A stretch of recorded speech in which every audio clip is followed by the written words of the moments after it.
लीजिए सुनिए जयशंकर प्रसाद की लिखी कहानी सहयोग। वाचन समीर गोस्वामी का है।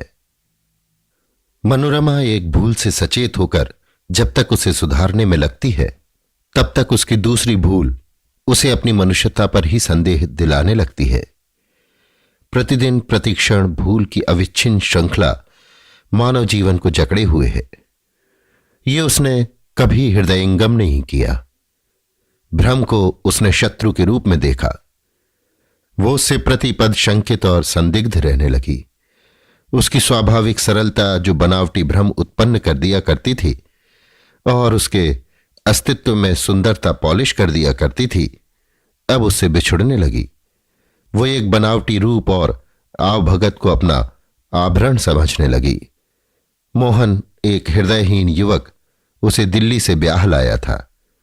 उसकी स्वाभाविकता पर अपने आतंक से क्रूर शासन करके उसे आत्मचिंता शून्य पतिगत प्राणा बनने की उत्कट अभिलाषा से हृदयहीन कल से चलती फिरती हुई पुतली बना डाला और वो इसी में अपनी विजय और पौरुष की पराकाष्ठा समझने लगा था।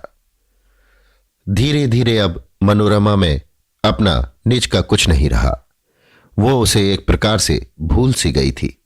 दिल्ली के समीप का यमुना तट का वो गांव जिसमें वो पली थी बढ़ी थी, अब उसे कुछ विस्मृत सा हो चला था।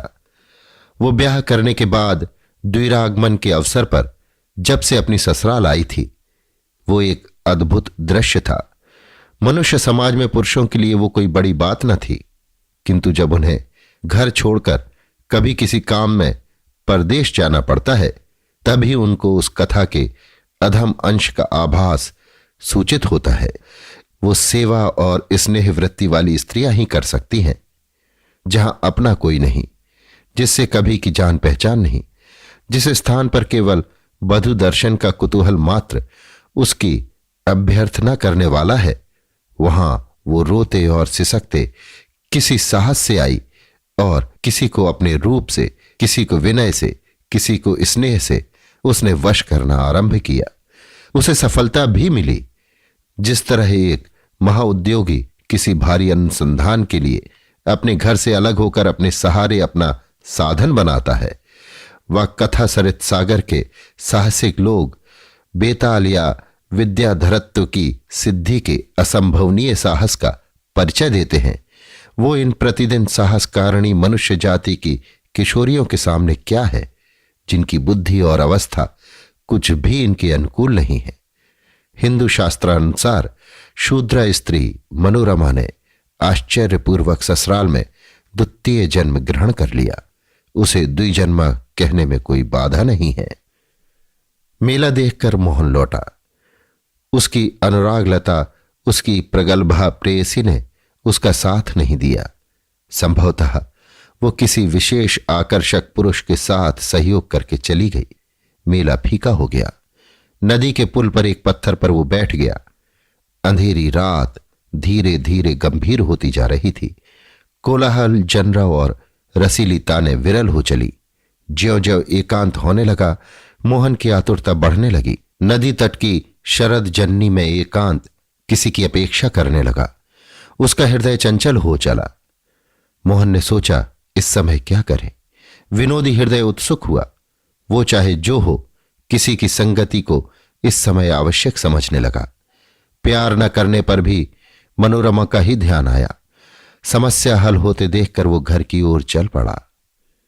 मनोरमा का त्योहार अभी बाकी था। नगर भर में एक नीरव अवसाद हो गया था, किंतु मनोरमा के हृदय में कोलाहल हो रहा था।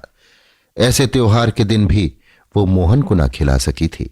लैंप के मंद प्रकाश में खिड़की के जंगले के पास वो बैठी रही। विचारने को कुछ भी उसके पास न था। केवल स्वामी की आशा में दास के समान वो उत्कंठित बैठी थी।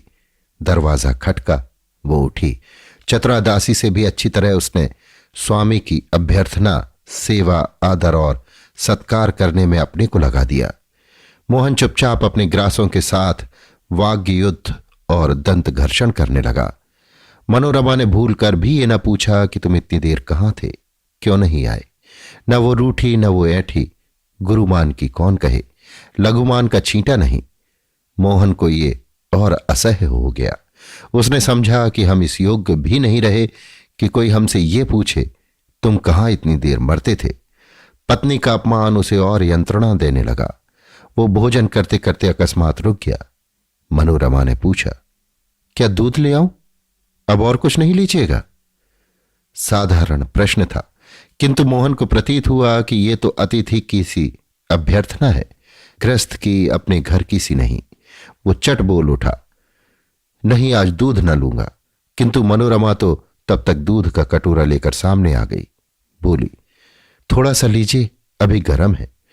मोहन बार बार सोचता था कि कोई ऐसी बात निकले जिसमें मुझे कुछ करना पड़े और मनोरमा माननी बने, मैं उसे मनाऊं। किंतु मनोरमा में वो मिट्टी ही नहीं रही। मनोरमा तो कल की पुतली हो गई थी। मोहन ने दूध अभी गर्म है, इसी में से देर होने का व्यंग निकाल लिया और कहा, हां, आज मेला देखने चला गया था, इसी में देर हुई। किंतु वहां कैफियत तो कोई लेता ना था, देने के लिए प्रस्तुत अवश्य था। मनोरमा ने कहा, नहीं, अभी देर तो नहीं हुई, आध घंटा हुआ होगा कि दूध उतारा गया है। मोहन हताश हो गया, चुपचाप पलंग पर जा लेटा। मनोरमा ने उधर ध्यान भी नहीं दिया। वो चतुरता से गृहस्थी की सारी वस्तुओं को समेटने लगी।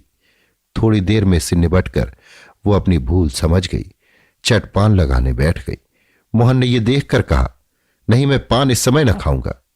मनोरमा ने भयभीत स्वर से कहा, बिखरी हुई चीजें इकट्ठी न कर लेती, बिल्ली चूहे उसे खराब कर देते। थोड़ी देर हुई है, क्षमा कीजिए, 2 पान तो अवश्य खा लीजिए। बाध्य होकर मोहन को 2 पान खाना पड़ा। अब मनोरमा पैर दबाने बैठी। वैश्या से तिरस्कृत मोहन घबरा उठा। वो इस सेवा से कब छुट्टी पावे, इस सहयोग से क्या बस चले। उसने विचारा कि मनोरमा को मैंने ही तो ऐसा बनाना चाहा था, अब वो ऐसी हुई तो मुझे अब विरक्ति क्यों है, इसके चरित्र का ये अंश क्यों नहीं रुचता।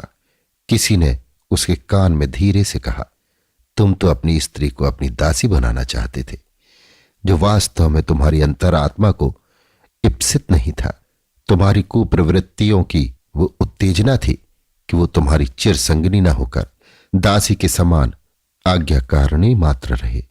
वही हुआ, अब क्यों झकते हो। अकस्मात मोहन उठ बैठा।